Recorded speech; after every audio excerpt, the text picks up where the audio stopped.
নমস্কার বন্ধুরা, আরও একটি নতুন রেসিপিতে সবাইকে স্বাগত। আজকে আমি কলা দিয়ে খুব সুন্দর একটি রেসিপি বানিয়ে দেখাবো। আর এই কলার এই রেসিপি একবার খেলে বারবার বানাবেন, এতটাই সুস্বাদু হয়। তো বন্ধুরা, এখানে আমি একটা পাত্র বসিয়ে দিয়েছি আর এখানে একটা ছিদ্রযুক্ত থালা একটা বসিয়ে দিয়েছি। এখন 3টে কলা দিয়ে দিলাম। এখন এগুলোকে একটু ভাপিয়ে নেব। তো দেখুন বন্ধুরা, এগুলো কিন্তু এক পিঠ হয়ে গেছে। এখন এগুলোকে উল্টিয়ে দেব।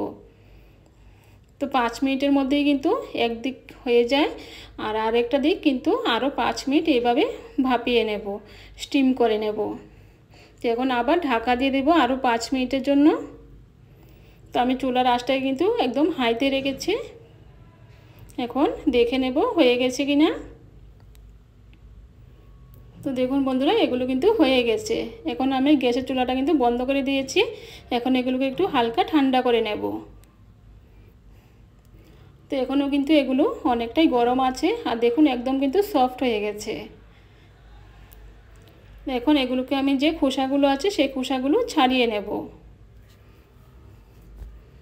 তো যখন আমি এগুলোকে স্টিম করার আগে কিন্তু এগুলো একদম শক্ত ছিল, আর স্টিম করার পরে কিন্তু এগুলো একদম দেখুন সফট হয়ে গেছে। যেরকমভাবে আমি 3টে কলাই খোসাগুলো ছাড়িয়ে নেব। আর এই কলার রেসিপিটা কিন্তু বন্ধুরা বাচ্চারা কিন্তু খুবই পছন্দ করবে, আর খুবই দেখতে যেমন সুন্দর, খেতেও কিন্তু খুবই সুস্বাদু হয়।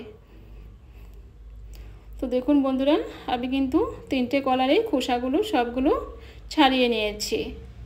এখন এগুলোকে একটা চামচ দিয়ে ভালো করে ম্যাশ করে নেব। তো এরকমভাবে একটু এগুলোকে ম্যাশ করলে কিন্তু সুন্দরভাবে ম্যাশ হয়ে যাবে। তো এগুলোকে আমি ম্যাশ করে নিয়েছি। তো দেখুন বন্ধুরা, এগুলো কিন্তু সুন্দরভাবে ম্যাশ হয়ে গেছে।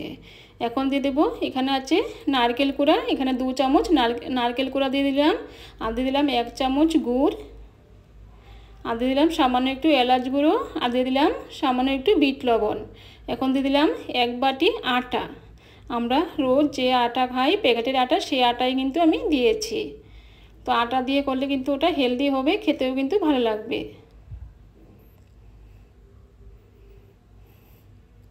তো এখন আমি চামচ দিয়ে একটু মিশিয়ে নিয়েছি। এখন ওটাকে হাত দিয়ে ভালো করে মেখে নেব, একটা ডোয়ের মতো করে বানিয়ে নেব। যদি লাগে আরও একটু আটা আমি দিয়ে নেব। তো দেখুন বন্ধুরা, ওটাকে কিন্তু একটা ডো বানিয়ে নিয়েছি। তো এরকম একটা সফট একটা ডো হবে। এখন হাতে একটু তেল মাখিয়ে নিয়েছি। এখন ওটাকে অল্প একটু হাতে নিয়ে নেব। যেরকম আমরা রুটির জন্য লেচি কাটি, সেরকমই কিন্তু আমি অল্প করে নিয়ে নিয়েছি। এখন 2 হাতে করে ওটাকে গোল করে নেব। গোল করে ওটাকে আমি এরকমভাবে একটু সমান করে দেব।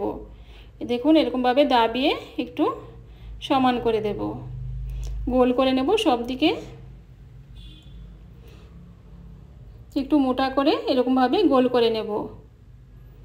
নিয়ে এখন আঙ্গুলে একটু তেল লাগিয়ে নেব। লাগিয়ে মাঝখানটায় আমি এরকমভাবে একটু দাবিয়ে দেব। তো দেখুন বন্ধুরা, হাতে কিন্তু একটু তেল লাগিয়ে নেবেন আঙ্গুলটাতে, তাহলে কিন্তু আর লেগে যাবে না। তো দেখুন একটা কিন্তু হয়ে গেছে। এখন আমি এখানে একটা বাটিতে জল নিয়েছি, আর এই জলে কিন্তু আমি ওটাকে দিয়ে দিলাম। দিয়ে একটা কাঁটা চামচ দিয়ে এরকমভাবে একটু উঠিয়ে জলটাকে ভালো করে ঝেড়ে এখন আমি দিয়ে দেব। এখানে নিয়েছি সাদা তিল। এখন এই তিলে আমি ওটাকে কুট করে নেব। তো এরকমভাবে একটু ভালো করে লাগিয়ে নিতে হবে।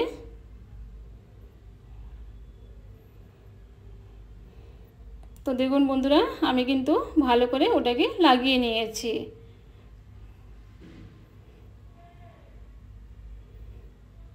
তো বারবার কিন্তু আমি ওটাকে ভালো করে লাগিয়ে নিয়েছি। দেখুন সুন্দরভাবে কিন্তু লেগে গেছে। তো একটা হয়ে গেছে, এখন আমি প্লেটে রেখে দেব। তো প্লেটে আমি রেখে দিয়েছি।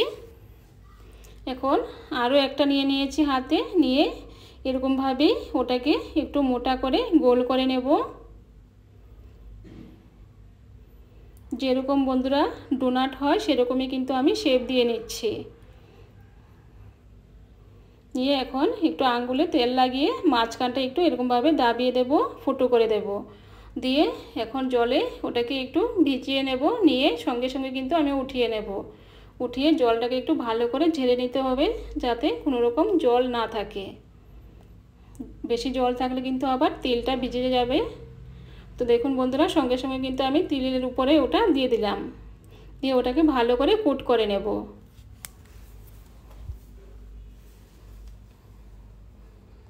তো ওটাও আমি ভালো করে লাগিয়ে নিয়েছি। তো আরও একটি আমার হয়ে গেছে।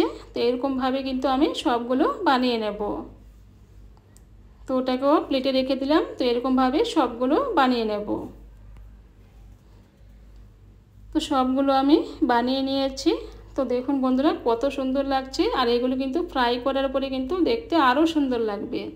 তো এখানে আমি একটা প্যান বসিয়ে দিয়েছি, আর তেলটা কিন্তু গরম হয়ে গেছে। তেলটা কিন্তু আমি গরম করে নিয়েছি। এখন এগুলোকে আমি দিয়ে দিলাম, 4টে দিয়ে দিলাম, আর 3টে আছে ওটাকেও, এগুলো আমি পরে দিয়ে দেব। এখন এগুলোকে উলটপালট করে ভালো করে ভেজে নেব। আর আমি কিন্তু গ্যাসের চুলাটাকে কিন্তু একদম লোতে রেখেছি। প্রথমে কিন্তু এগুলোকে লোতে রেখে ভালো করে কিন্তু এগুলোকে সেদ্ধ করে নিতে হবে, যাতে ভেতরটা ভালো করে সেদ্ধ হয়ে যায়। তো দেখুন বন্ধুরা, এরকমভাবে কিন্তু এগুলোকে বারবার উলটপালট করে ভালো করে ভেজে নিতে হবে। প্রথমেই কিন্তু ওটাকে হাইতে দিবেন না বন্ধুরা, তাহলে কিন্তু কালারটা চলে আসবে আর ভেতরটা কিন্তু কাঁচা থাকবে, খেতে কিন্তু ভালো লাগবে না।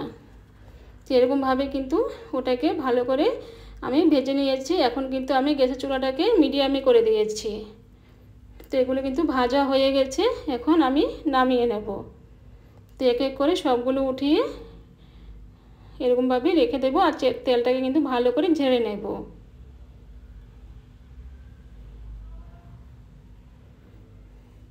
তো দেখুন বন্ধুরা, একটু এরকমভাবে ধরে রাখবো, তাহলে কিন্তু তেলটা সুন্দরভাবে পড়ে যাবে। তো এগুলো হয়ে গেছে, এখন নামিয়ে নেব। তো আরও যে 3টে বাকি ছিল এগুলোও কিন্তু হয়ে গেছে, এগুলোও উঠিয়ে নেব।